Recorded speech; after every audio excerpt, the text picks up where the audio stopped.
untuk penempatan sumber daya manusianya itu mestinya harus diberikan kewenangan penuh kepada HRD untuk membuat strategi khusus bagaimana tidak boleh ada titipan-titipan menampung mengangkat sumber daya manusia yang memang berkompeten. Tidak boleh ada titipan gitu.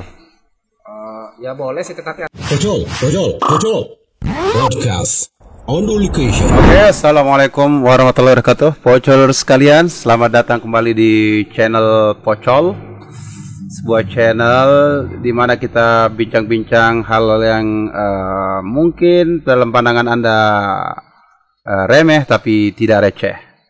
Nah, kali ini kita akan bicara soal air mengair ini. Kebetulan ini sudah masuk musim hujan, ya, tetapi terjadi kelangkaan air, terutama air bersih. Tidak hanya, bukan hanya air bersih, tapi air untuk pertanian, irigasi juga terjadi kelangkaan. Padahal kita sudah mulai masuk musim hujan. Nah, saya akan ditemani bincang-bincangnya bersama oleh Pak Suhirman As-Sugiani. Assalamualaikum Pak Suhirman. Waalaikumsalam warahmatullahi wabarakatuh. Ya, beliau mungkin kelihatannya muda dan bergaya. Beliau ini relevan untuk kita ajak bicara tentang air karena posisi beliau saat ini sebagai dulunya Direktur Umum PDAM. Direktur Umum PDAM. Di sini bukan mewakili institusi. Direktur, oke. Dulunya direktur. Teman. Ya, sebagai teman. Oke. Menghadiri undangan teman. Iya, yang saya undang itu bukan jabatan Anda, saya undang kapasitas Anda, personalnya. Jadi supaya saya hanya perlu menjelaskan kepada publik siapa Anda supaya orang tahu bahwa apa yang Anda ucapkan itu punya bobot karena Anda memang orang yang relevan dan kompeten untuk bicara soal itu. Jadi dulu beliau ini Direktur Umum, ya. PDAM. Apa si tugas Direktur Umum itu di sana? Kalau tugas Direktur Umum itu di bagian SDM dan keuangan. Oh, saya kira bagian rumah tangga itu karena dia umum, jadi semua hal kalau ada orang kawinan ikut juga dia. Dia ngurus HRD,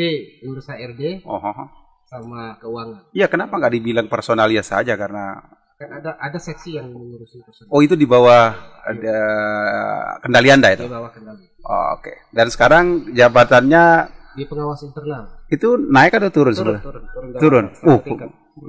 Tapi Anda legowo ya menerima penurunan itu ya. Jelas. Karena kan jabatan itu amanah, Pak. Iya. Jadi Pak Coing ini juga bukan hanya tadi kalau dia menyebut soal ikhlas, itu ya wajar karena melihat track recordnya Pak Suhirman atau biasa saya panggil Coing ini sejak aktivis mahasiswa sudah belajar untuk ikhlas beramal dan yakin usaha sampai. Ya itu moto jadi direktur tidak nyogok, Pak. Jadi ya. Perlu kita berat meninggalkan jabatan. Jadi beliau ini dulu ketua komisariat Anda atau ketua umum cabang ya di Lombok Timur ya. Iya. HMI 2003 2004. Ya. Jadi kalau dia bicara soal ikhlas tidak ikhlas itu ya saya enggak. Kita sudah dididik dari dulu gitu ya. Tapi saya nggak tahu sih hatinya. Kalau mulutnya bisa saja dia bilang ikhlas ya. Oke. Nah, jadi kalau Pak Coing ini saya sedikit ya. Kalau kita baca beberapa riset, salah satunya yang dilakukan oleh WWF, World Wide Fund, itu disebutkan bahwa ada nilai ekonomi dari Gunung Rinjani itu sekitar 5 triliun lebih, 5, sekian, hampir 6 triliun. Dan khusus untuk air itu didapat angka sampai 5,4 miliar per tahun. Dan kalau benefit ekonomi, kalau misalnya kita jaga, dan misalnya air-air ini bisa dimanfaatkan secara optimum untuk pertanian, peternakan, mendukung sektor-sektor yang lain, kita bisa mendapatkan benefit sampai hampir 1 triliun per tahun kalau kita bisa kelola itu. Nah, di dalam pengelolaan kita tentang air mengair ini, itu kan sekarang sebenarnya ada konflik mana sih lebih menguntungkan menurut Anda? Kita pengelolaan air itu sedot oleh PDAM atau langsung saja bergerak ke sektor-sektor ekonomi yang tadi, karena sekarang ini kan yang jadi ada keluhan di terutama daerah-daerah yang mata air tangkapan air itu bahwa mereka kekurangan air untuk irigasi karena justru ada direbut oleh PDAM untuk air minum.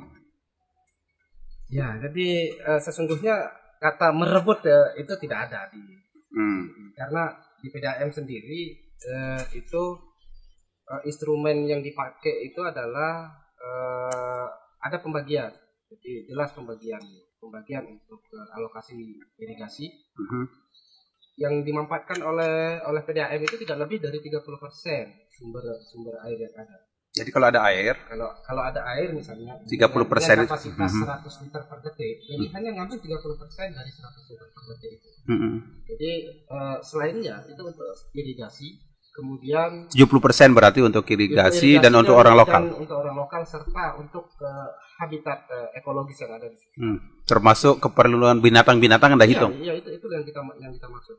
Jadi tidak lebih dari 30%. Ya. Tapi oke lah ada ketentuan itu, tapi dengan adanya keluhan-keluhan itu kalau saya menduga bahwa berarti asesmennya PDAM yang kurang mendalam di dalam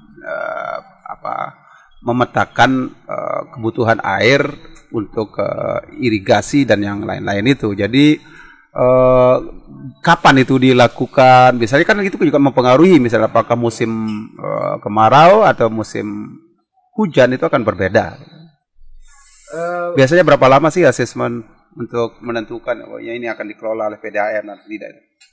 Tidak ada proses asesmen yang kita lakukan untuk sebuah sumber air. Jadi biasa proses yang kita lalui itu kalau di PDAM ini ada sumber air, kemudian ada hibah dari pemerintah daerah. Jadi tidak ada PDAM tiba-tiba mau mengambil alih sebuah sumber air, enggak. Karena instrumen yang kita pakai itu adalah instrumen pemerintah.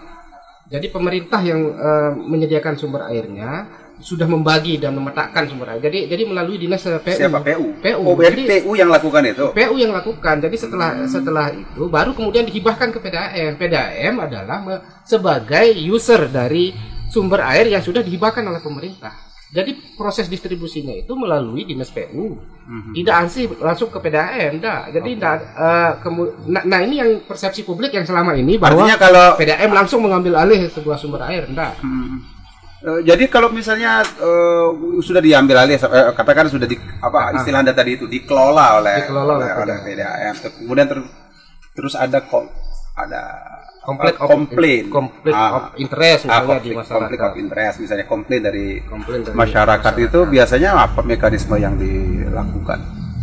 Kalau yang biasanya terjadi adalah justru masyarakat kita ini mengambil langsung dari bak penangkap yang kita punya. Oh, artinya itu ngambil baknya itu yang banyak terjadi. Kalau kemudian PDAM secara langsung mengambil hak masyarakat itu tidak ada.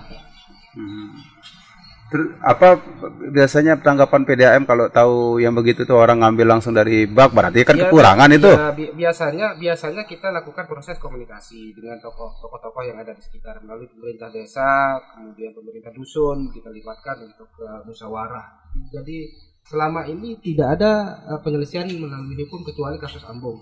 Dan kasus Ambung pun sampai hari ini tidak bisa dikelola oleh PDAM karena masih dianggap masih bermasalah. Itu yang melaporkannya ke hukum siapa itu?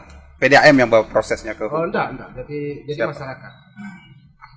Konflik antar masyarakat yang masyarakat sendiri yang mengajukan. Melaporkan. Yang melaporkan atas nama pemilik lahan. Yang ada di sekitar sumber. Tapi sesungguhnya kalau sumber itu sendiri milik pemerintah daerah. Yang bermasalah itu adalah jalur kita. Okay. Jadi tapi jangan-jangan itu modelnya. Memang dilaporkan oleh pemilik lahan. Jadi seolah-olah kelihatannya masyarakat yang melaporkan itu, tapi supportnya dari PDAM misalnya. Oh, enggak ada. Jadi bermain aman. Enggak ada. Betul itu? Tidak ada, betul. Betul. Jadi yang setahu saya, jadi di PDAM itu kepemilikan asetnya itu jelas. Oke. sangat terinci di kepemilikan asetnya. Jadi proses kepemilikan aset di PDAM ini dimulai sejak tahun 80-an. Oke. Kalau bicara tadi di awal kita bicara soal nilai ekonomi pengelolaan air dan potensinya, tadi WWF menyebut angka yang sangat besar. Justru pada sampai hari ini kalau yang PDAM dikelola masih memiliki kekurangan sumber air. Oke. Tapi kalau nilai ekonomi yang dikelola oleh PDAM sekarang, kalau dari seluruh bisnis air itu berapa sih? Sebenarnya menjanjikan atau nggak menjanjikan sebenarnya? Kalau berbicara bisnisnya sangat menjanjikan. Nah, cuman kan kita berbicara tata kelola. Berapa? Berapa? Bisa disebut nggak berapa sebenarnya potensi atau yang tercatat di ada? Potensi bisnisnya kalau tidak ada tunggakan segala macam 2 miliar per bulan. Per bulan. Oke, jadi dia dalam setahun 24 miliar. 24 miliar. Ya, oke, itu potensi ya. Itu potensinya. Oke. Tapi rata-rata pendapatan PDAM sampai hari ini ya antara 1,3 sampai 1,5. Tadi Anda menyebut soal tunggakan itu kan? Oke. Iya, biasanya kan PDAM akan melakukan tindakan yang agresif penagihan. Dan kalau ada orang yang menunggak. Tapi salah satu contohnya kan kita nih di sini di ADBMI juga kan pelanggan PDAM. Iya, tetapi kita nggak pernah nunggak ya. Anda bisa cek itu. Nah, yang jadi persoalannya adalah saya yakin di antara banyak konsumen itu melakukan penonggakan atau bahkan nggak mau bayar itu karena memang soal kualitas pelayanan. Ya kan seperti sekarang misalnya hampir 1 bulan ini ya, 1 bulan ini kita nggak ada air yang dikirim oleh PDAM. Sementara kita mendengar PDAM sangat berhasrat untuk mengembangkan ekspansi dalam hal jumlah pelanggan. Tapi yang sudah ada saja misalnya gagal menyelenggarakan kualitas pelayanan yang baik seperti misalnya air yang begini. Jadi yang kita ekspansi itu adalah di mana masih ada ketersediaan sumber air. Jadi kalau wilayah-wilayah yang sudah tidak memenuhi untuk ketersediaan sumber air, kita tidak akan ekspansi. Seperti di dalam kota, karena sumber air kita terbatas, maka kita tidak akan mungkin melakukan ekspansi. Makanya kalau berbicara masalah potensi calon pelanggan di Kecamatan Selong saja itu lebih dari 15.000 calon pelanggan yang harusnya menjadi tambahan. Berapa yang sekarang? Tetapi kita batasi, kita sampai hari ini itu menutup untuk pelanggan baru di Kecamatan Selong karena keterbatasan sumber air tadi. Berapa sih total pelanggan sekarang di PDAM? Kalau total pelanggan sampai Lombok Timur ya? Lombok Timur itu 28.000. 28.000. 3.000 yang non aktif, sekitar 25.000 yang aktif. 25.000 yang aktif. Itu kalau 25.000 itu berarti sekitar 4%-nya penduduk ya? Berapa itu? Penduduk kita 1,2 yang langganan PDA 1,3. Yang dilayani 1,3 kita. Yang dilayani 28.000. Ya, berapa persen itu? Berapa persentase? Yo, Anda enggak bagaimana jadi direktur kalau enggak bisa berhitung, Anda pakai kalkulator lah ya. Oke. Balik ke soal tadi tuh. Ya, kurang dari 2% kayaknya. Oke, sekitar itu. Ya. Nah, kita kan gini, di dalam kota sebenarnya kan harus ada prioritas secara geografis mana yang akan disasar oleh PDAM, di mana PDAM layak untuk dikembangkan, ya kan? Jadi pertimbangan PDAM saya kira nggak boleh dia melulu soal profit. Ya kan? Kita nggak berbicara profit kalau di PDAM. Justru profit itu nomor 2. Yang nomor 1 keuntungan. Bukan, pelayanan publik. Kita lebih mengutamakan pelayanan publik, bukan profit. Karena kalau kita mengutamakan profit, maka cukup dengan kita menetralisir yang sudah ada. Tanpa kita harus melakukan susah payah melakukan perbaikan jaringan, kita bisa mendapatkan profit setiap bulan. Iya, kalau Anda mengejar profit tadi, kenapa nggak kualitas pelayanan yang ada ini yang sekarang nih? Apa problem utamanya? Kenapa Problem utama PDAM Lombok Timur, khususnya di dalam kota, itu adalah karena persoalan pertama debit air. Debit airnya turun Turun drastis. Jadi 30% dari debit air yang kita punya itu turun drastis. Sejak Terutama kapan di itu? Mekerit. Sejak kapan itu? Nah, itu sejak 3-4 tahun terakhir ini. Di samping itu tidak beroperasinya lagi ambung. Oh, jadi karena ada Sehingga kita harus tambah dengan suplai dengan penggalian sumur bor.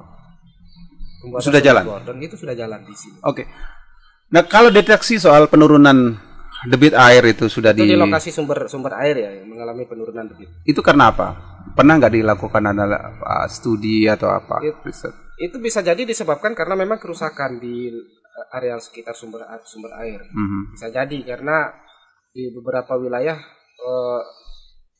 hutan sudah mulai, pohon-pohon sudah mulai ini kehilangan. Dan PDAM nggak punya kuasa atau kewenangan untuk, karena Anda tadi nyebut soal bahwa mata air itu yang dikelola itu hibah dari PU, ya kan?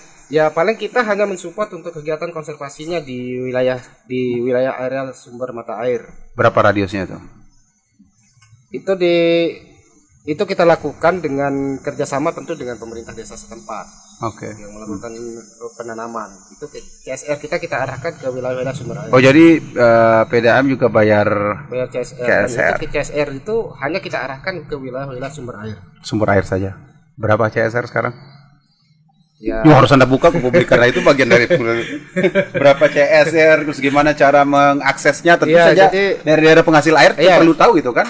Boleh Anda tutup. Jadi minimal 10 juta kita berikan ke desa-desa yang memiliki sumber air. Minimal 10 juta.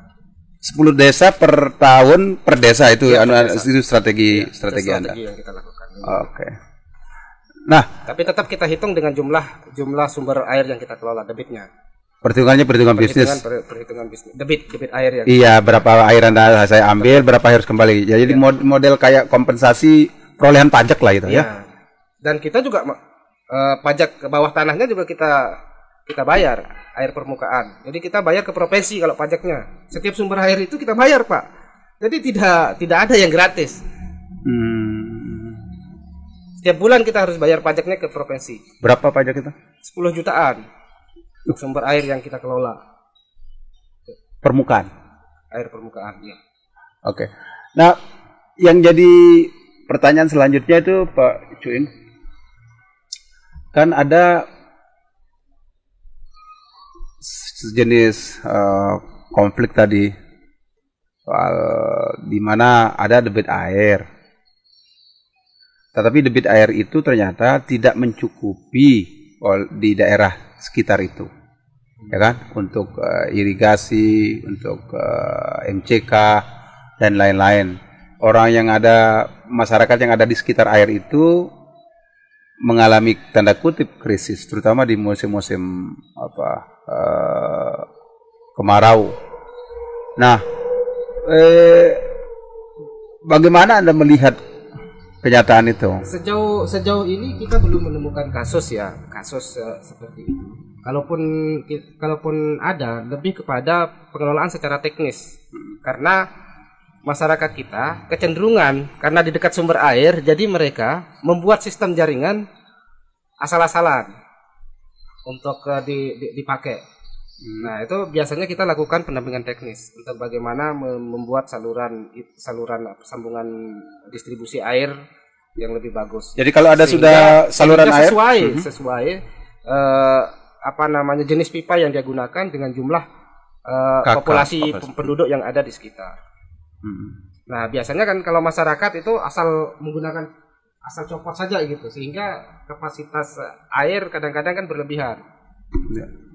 Ya, tadi untuk FCK yang Anda jelaskan itu, yang kalau bagaimana merespon yang tadi itu untuk yang irigasi pertanian, misalnya ini kenyataan ya, yang karena saya kebetulan orang selatan, betul. Jadi orang selatan dulu dikenal apa yang disebut sebagai kebagan, mungkin Anda pernah dengar itu. Kebagan itu mencari air ke utara. Jadi pada saat-saat tertentu di musim tanam, terutama di musim kemarau, kita yang di selatan itu akan pergi ke utara, tapi dengan pendekatan pendekatan kultural lah ya. Jadi orang-orang utara, Jauh Bembe, ya Jawa Bembe, Manuk dan sebagainya, ya Otak Leban. Lalu orang-orang di di utara yang dikunjungi itu kemudian pada saat itu menutup pintu-pintu air ke ke sawah mereka supaya air itu bisa terbendung cukup. Artinya mereka tidak make waktu itu. Mereka tidak make untuk beberapa saat untuk diberikan supaya air itu cukup dan bisa dialirkan ke selatan. Ya. Nah, itu dilakukan pada saat populasi penduduk kita masih sedikit. Nah, karena beda sekarang. Jadi dengan populasi pertumbuhan penduduk kita yang rata-rata hampir 2% setiap tahun, itu menunjukkan bahwa tingkat kebutuhan air kita setiap tahun itu meningkat. Ya, tapi ini tidak sejalan dengan jumlah sumber air yang kita kelola. Okay. Sumber air yang kita kelola semakin sedikit, jumlah penduduk semakin besar. Itu persoalan yang kita hadapi. Tapi ini air irigasi bukan air MCK ya. Air irigasi maupun air MCK. Karena begini, tapi logikanya juga harus dibalik bahwa kalau MCK oke lah pertambahan penduduk menjadi pertimbangan bahwa dan pengurangan debit. Sebaliknya kalau irigasi kan pengurangan jumlah lahan karena transformasi alih fungsi lahan. Kita sekarang mengalami alih fungsi lahan sangat pesat, ya, untuk pembangunan sekolah, rumah-rumah. Dulu sawah-sawah banyak sekali. Kalau di kampung saya tuh malah nggak ada orang yang mengatur atau serius tentang itu. Padahal kita punya Perda RT RW. Nah, orang bisa nggak perlu ngurus izin IMB itu sudah bisa bikin bangunan. Nah, artinya sebenarnya kalau dari segi kebutuhan untuk air irigasi kan sebenarnya akan berkurang. Tetapi sekarang soal kebagan itu sekarang malah semakin ribet karena apa? Orang-orang utara yang dimintain tolong itu sudah nggak bisa lagi menolong orang selatan karena kami sendiri sekarang merasa kekurangan air itu. Kalau kita berbicara masalah persoalan di selatan, itu kan karena sudah jelas dia. Untuk distribusi air ke wilayah selatan itu melalui Dam Pandandure. Yang salah jalur itu. Karena kan air Dam Pandandure ini kan menghubungkan dua air sungai besar. Koko Gading sama Koko Babak. Ya. Nah, ini yang dibendung. Ya, tapi salah desain. Pandandure. Nah, kalaupun kemudian masalah irigasi, itu kan urusan di Pandandurenya, Pak. Nah, kita bukan urusan PDAM ya. Di PDAM hanya mengambil 50 liter per detik dari air Pandandure. Untuk 50 liter? 50 per detik. 50 liter per detik itu untuk kita alirkan ke 2 kecamatan. Iya, tapi berapa kapasitas debitnya? Jangan-jangan 50 liter dari 60 liter? Bukan, tetap. Jadi kan kita punya Pandandure punya water meter untuk mengukur air yang keluar. Begitu pula dengan kami di IPAL. Jadi dia 50 liter yang keluar, 50 liter nyampe ke kami di instalasi pengolahan air minum yang kami punya di Rensing. Jadi Anda juga ngambil di Pandandure ya? Iya.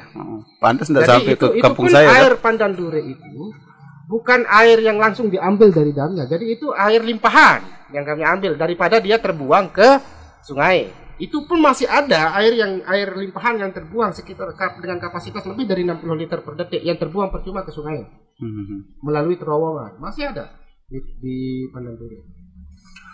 Dan itu kita belum kelola. Ya, dengan begitu tadi. Jadi tidak ada urusannya dengan irigasi. Dari ekspresi Anda menjelaskan soal ekspansi dan sebagainya itu mestinya saat ini sebenarnya bisnis air itu saya yakin menjadi bisnis yang sangat menjanjikan sebenarnya ya. Oh iya. Ya. Jadi makanya kan kenapa kemudian orang banyak sekarang yang mendirikan air minum kemasan karena bisnis air ini sangat menjanjikan. Dan kita dulu nggak pernah berpikir bahwa. Iya, kita dulu tidak pernah berpikir. Tidak pernah berpikir bahwa ternyata air gelas ini dulu waktu zaman orang Hultah diperebutkan. Terus kemudian karena banyak orang selatan yang minum air potek ternyata di sini perebutan sih dengan tia. Parakek mateng. Oh, okay. Ya dulu begitu ceritanya guys. Ini sekitar diperkenalkan sekitar tahun-tahun 90 ya.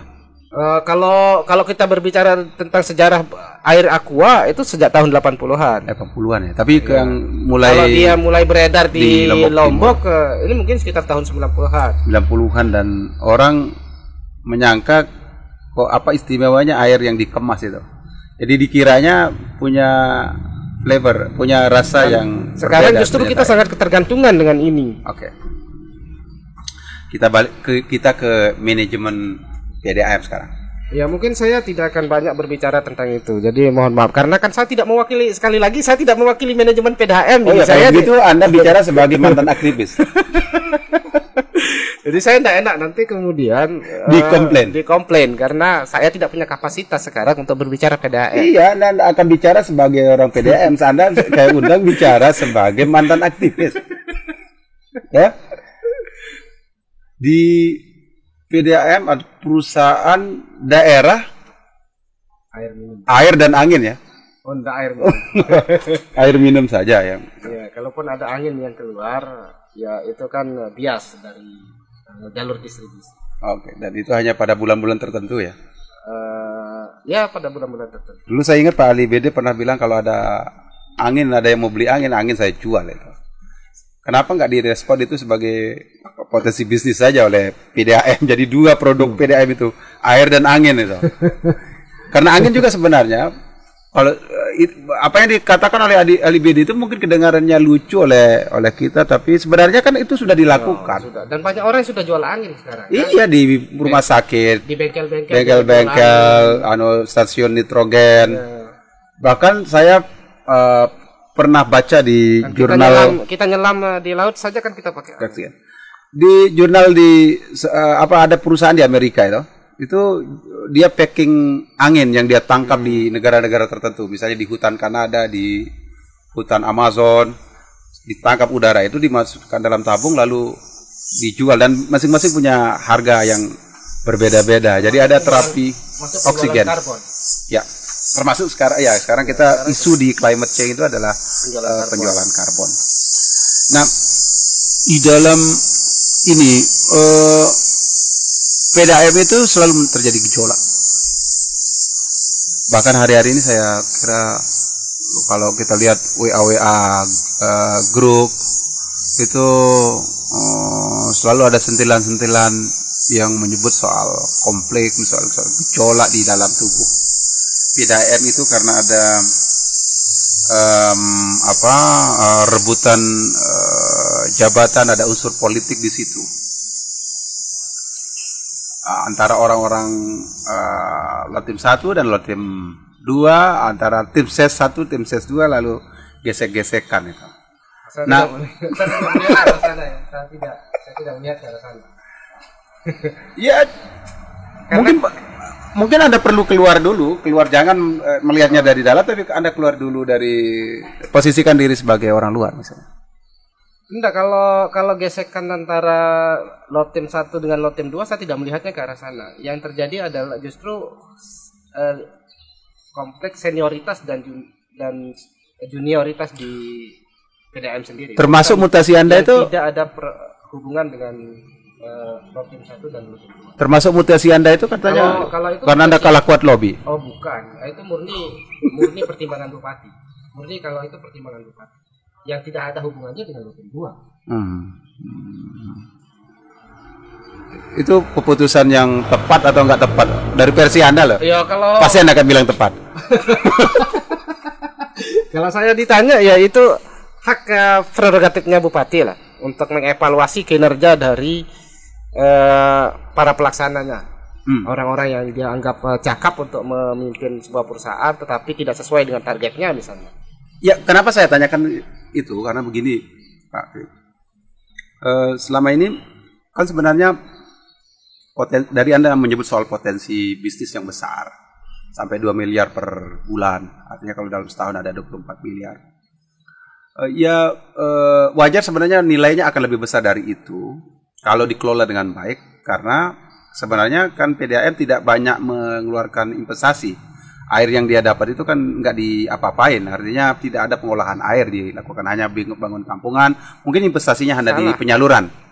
Salah. Jadi instalasi pengolahan air minum yang ada di ini. Iya, kecuali yang itulah yang ada selama ini yang dijual kemudian di Benteng kita juga pakai instalasi pengolahan.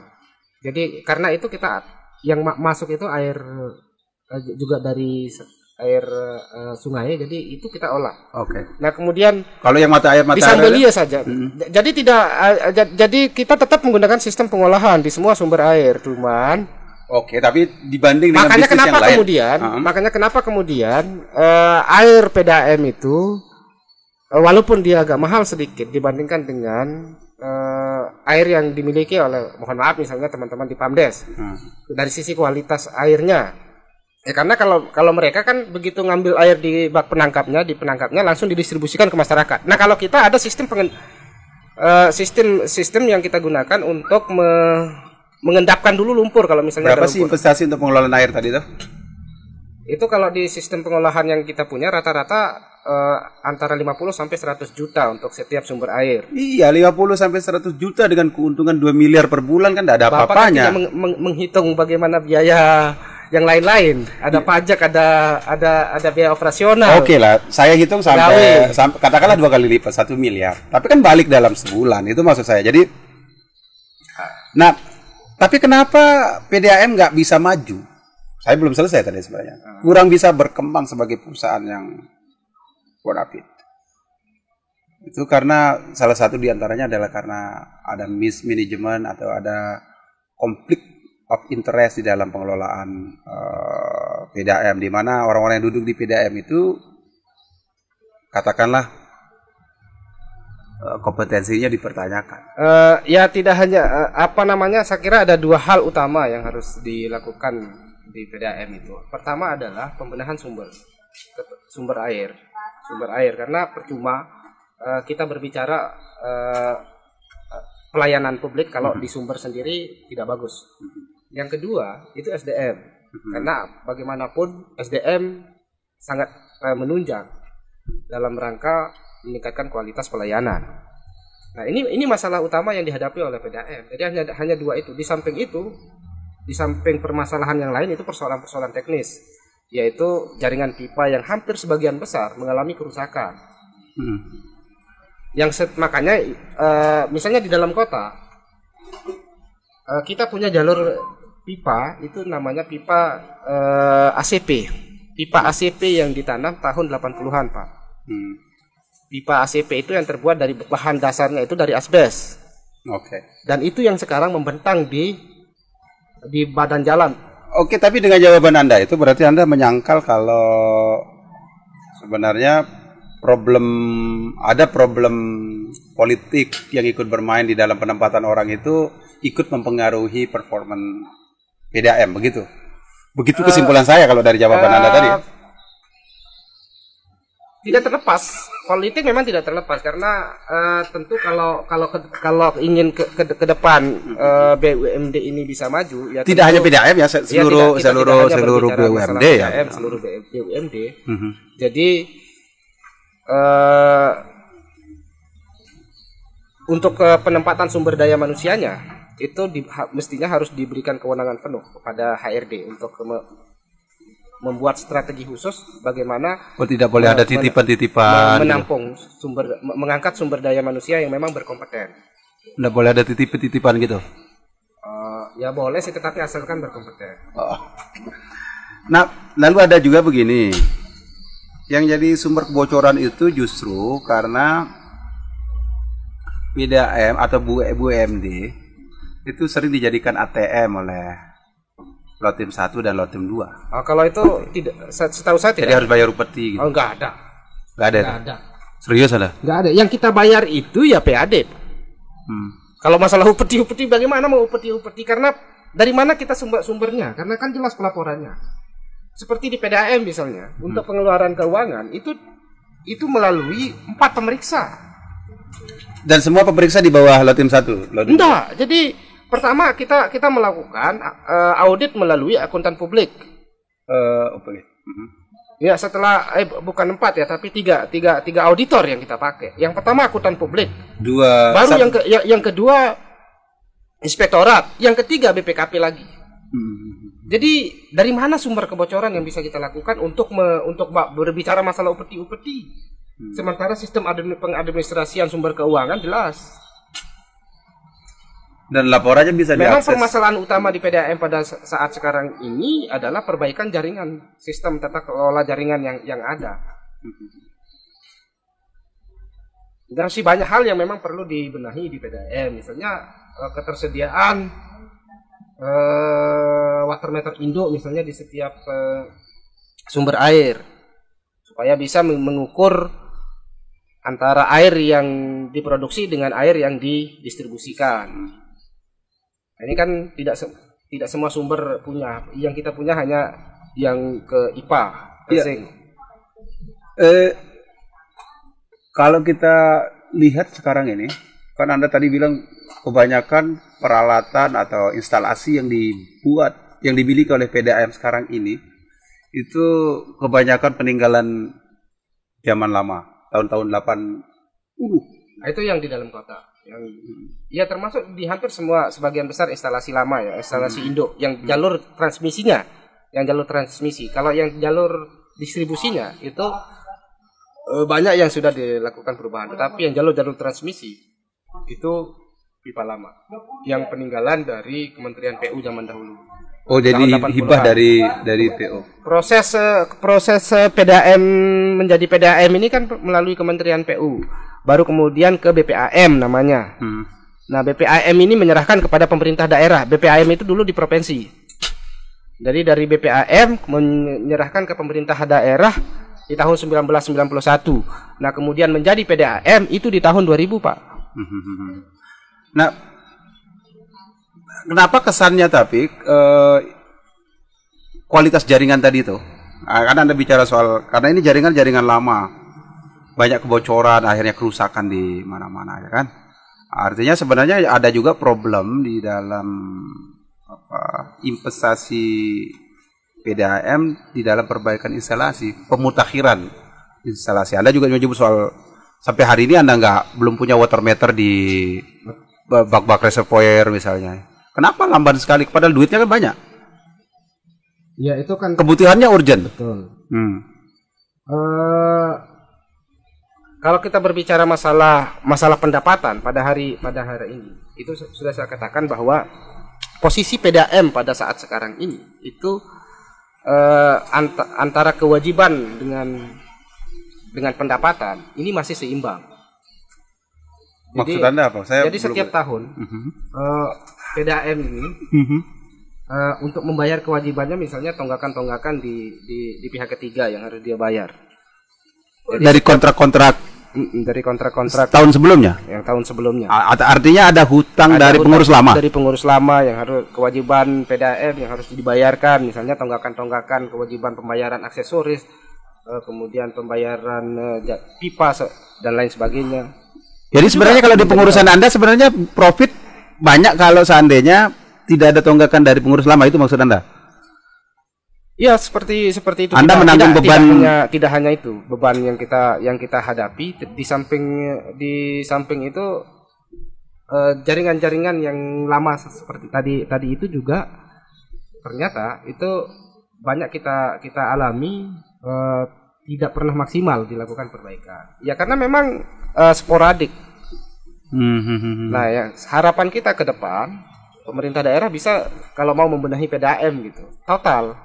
Berapa Jadi sih? Kita mulai satu persatu sisir gitu kan. Kalau misalnya untuk menaikkan performa sekarang ini dengan investasi di bidang perbaikan jaringan itu, berapa modal yang dibutuhkan oleh PDAM? Pernah tidak dihitung oleh teman-teman PDAM? Kita pernah menghitung itu kira-kira berapa? Sampai 20 miliar. Kan itu angka kecil lah, karena Anda bilang tadi dalam setahun bisa 24 miliar. Betul, Bapak, itu kan bukan keuntungan bersih. Kita berbicara masalah pendapatan, Pak. Penerimaan keuangan PDAM itu sampai 2 miliar. Tetapi kan Bapak tidak menghitung berapa untuk biaya operasional, berapa untuk gaji pegawai. Jadi kalau setelah semuanya itu, biaya operasional, biaya maintenance, biaya pegawai dan lain-lain itu Setiap bulan itu berapa? Kan kita sisa berbicara duit? potensi ekonomi, tetapi Oke. kan saya bilang tadi itu untuk hari ini dari beberapa tahun 2 tahun terakhir ini pendapatan PDAM dan dari 3 tahun lah ya, dari 3 tahun terakhir ini itu 1,3 sampai 1,5, tidak pernah sampai 2 miliar. Iya, setelah Anda belum jawab. Setelah biaya gaji Anda dan teman-teman, maintenance, administrasi dan lain-lain, berapa yang di sisanya yang Ya. masuk ke daerah dalam bentuk katakanlah kan dia harus dividen kan? Dividen. Berapa dividen yang disetor Kalau yang kemarin kita minim dividen sampai hanya 80 juta yang disetor ke daerah? Ya, kalau tahun depan ini kita bisa di atas 100 sampai 200 juta. Rata-rata biasanya di tahun sebelumnya berapa sih dividen kita? Tergantung makanya kalau Pernah yang paling tinggi berapa? yang paling tinggi pernah sampai 700 juta. Di zaman Nah, itu di zamannya Pak siapa? Ali Dede. Yuniar Apandi. Oh, Pak Yuniar Apandi. 700 juta sampai 700 dividen. juta. Jadi bahkan di zamannya Pak Yuniar Apandi itu dia meninggalkan keuangan lebih dari 5 miliar di kas PDAM. Berarti beliau sangat dan berarti dia satu-satunya direktur yang mampu membawa PDAM ke level yang paling maju dalam catatan sejarah Lombok Timur kalau begitu ya. Iya, jadi yang cukup kalau kita berbicara masalah keuangan. Ya kenapa nggak pelajari manajemennya Pak Yuniar Apandi sehingga bisa diterapkan sekarang sehingga bisa. Ya bagaimana kita melakukan itu, Pak? Kita ini tidak punya kebijakan untuk itu. Oh, begitu. Bagaimana Anda jadi direktur dulu itu maksudnya. Iya, jadi salah. Kayaknya salah, Bapak ya. Jadi Oke, jadi saya kira kesimpulannya itu saya kira ya. Jadi ya direktur yang sekarang diganti oleh Bapak Suherman. Anda harus seperti itu. Yang terpenting adalah Dia mendengar. yang memimpin PDAM ini adalah orang yang memahami persoalan PDAM. Sama dia punya visi untuk bagaimana mengembangkan. Idealnya atau memang begitu kenyataannya hari ini? Idealnya harus seperti itu. Berarti yang ada sekarang ini berlawanan dengan yang dua tadi. Bapak kok suka masuk ke Aduh. Oke. Memang Pak Roma ini gantung. Oke, saya kira saya nggak akan bertanya lebih banyak lagi ke Pak Queen karena dia juga sudah bisik-bisik ke saya. Jadi karena bukan kapasitas. Ya kapasitas dia bukan untuk itu. Ada beberapa hal yang juga sebenarnya mau saya tanyakan ke dia, tapi saya tidak enak hati karena ya jangan sampai kemudian nanti dia dapat masalah. Tapi saya yakin kalau dapat masalah laporkan ke saya gitu aja sih. Nggak ada masalah, cuman kan tidak elegan untuk kita berbicara di ruang publik. Oke. Iya, tapi sebagai seorang yang sebenarnya belajar yakin ikhlas, yakin usaha sampai itu Anda sebenarnya harus dia tetap bisa bicara terbuka dan menyampaikan kebenaran itu di mana saja sebenarnya. Tetap kita makanya kan saya sampaikan kebenaran itu kita tetap sampaikan. Dan tidak boleh takut kepada apapun kecuali kepada Allah SWT. Karena itu kan yang diajarkan. Wala yakhshawna ahadan illallah. Dia nggak takut pada segala sesuatu kecuali Allah. Mestinya itu yang Anda pegang ya. Atau jangan-jangan kaderisasi Anda gagal. Saya kira itu para Pocolers, saya terima kasih banyak kepada Pak Suherman. Jadi ini pembicaraan ini menurut saya mungkin bisa menjawab beberapa pertanyaan-pertanyaan dan kegusaran-kegusaran tidak hanya konsumen PDAM tapi publik, para aktivis, para birokrat, para pengamat di luar sana yang selama ini agak ikut kutip tentang PDAM. Ya, geregetan atau gemas dengan Ya awalnya saya juga begitu dulu, tapi setelah saya masuk ternyata begini masalahnya. Anda menjadi lebih toleran ya. Akhirnya karena tahu persoalannya. Jadi kan kita beda antara jadi pengamat dengan pemain langsung. Jadi memang kompleksitas permasalahan yang dihadapi di PDAM itu sangat kompleks. Iya, tapi kalau dari yang Anda sebutkan tadi itu nggak ada yang kompleks. Persoalan sederhana semua itu sangat kompleks. Cuman kan nggak mungkin kami buka semuanya. Justru jangan-jangan yang bikin kompleks itu yang tadi yang Anda tidak mau jelaskan itu adanya persoalan politik kepentingan di sana yang bikin dia kompleks. Karena kalau diurus secara manajemen profesional sebenarnya semuanya sederhana kan. Investasi yang Anda butuhkan kecil, hanya 20 miliar. Itu di bawah potensi keuangan Anda. Investasi air untuk hanya 500 sampai 1 miliar. Kehadiran kami saja di PDAM ini kan kenapa kemudian pemerintah daerah tidak bisa melakukan hal yang besar untuk mensupport kegiatan PDAM misalnya pada hari ini, padahal visi pemerintah daerah sangat besar untuk ketersediaan air bersih itu ya karena secara kebetulan saja kan kita mengalami berbagai macam kendala masalah yang karena salah satunya adalah COVID-19 Pak. Isu global itu kan soal SDGs itu di antaranya salah satunya air, ketersediaan air bersih. Makanya jalan satu-satunya bukan hanya jalan satu-satu tapi salah satu jalan yang strategis itu adalah membackup saudara PDAM ini kan. Tapi perlu diketahui kan refocusing anggaran ini kan cukup besar. Sehingga support untuk kegiatan-kegiatan hampir semua kegiatan-kegiatan fisik itu kan dikurangi. Ya, saya mau nutup sebenarnya, tapi saya akhirnya tertarik. Kalau dengan duit yang banyak itu, kenapa setiap tahun PDAM butuh duit lagi dari APBD? Artinya masih menyusu, dia menjadi bayi. Harusnya udah nggak jadi bayi lagi dong. Jadi yang kita kalau PDAM untuk memperbaiki jaringan yang sudah ada itu tidak akan meminta. Tapi tetap dapat yang diharapkan oleh PDAM itu adalah ketersediaan sumber air. Berarti Anda sekarang dari APBD nggak pernah dapat. Pemerintah daerah yang untuk mengadakan yang kita harapkan itu pemerintah daerah mengadakan sumber air. Pembebasan lahan untuk sumber air itu yang masih ada insentif nggak dari APBD ke? Nggak ada. Jadi PDAM itu murni dia membayar dirinya memperbaiki di sendiri jaringannya. Oke, jadi nggak menyusul lagi. Yang dibutuhkan oleh PDAM itu investasi pemerintah di daerah di bidang penyediaan sumber daya air. Oke, kalau air sudah ada dengan nanti kami yang jual gitu ya. Sistem jaringan. Kalau sistem jaringan itu biasanya dari Kementerian PU yang langsung. Dan hanya bisa dilakukan cuma oleh kendala utama adalah ketersediaan sumber air. Okay. Nah, kalau kita mau ngebor di mana?